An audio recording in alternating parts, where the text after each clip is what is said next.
Lögmál Ohms útskýrir hlutföllin á milli rafstraums, spennu og viðnáms.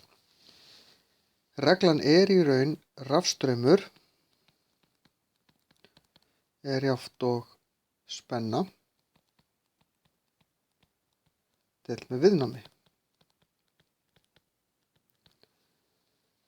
Við mælum rafstraum í einingunni A, amper, spennu í mælingunni volt og viðnám í einingunni ohm sem við teknum með omega, sem getur voðalega fallegt omega hjá mér.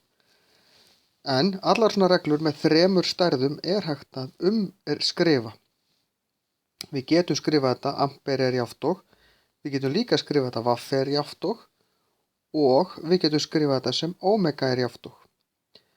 Til þess að fá vaff er jafnt og þá þarf ég að losa mig við þetta hér og það ger ég með því að margfalda með omega báðum megin. Þá stytti ég þetta út en margfalda hinum megin. Þá fæ ég vaff er jafnt og amper sinnum omega. Ef ég ætla hins vegar að einangra omega þá þarf ég að byrja á að margfalda. Það er að segja, ég ætla að sýna ykkur þetta, skrifa þetta hérna fyrir neðan. Það er verið að útskýra þetta. Þá þarf ég að byrja á að margfalda með omega báðum megin.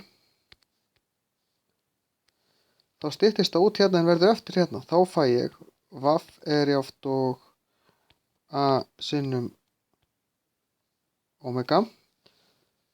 Og nú get ég losað mig við a-ið með því að deila báðum megin.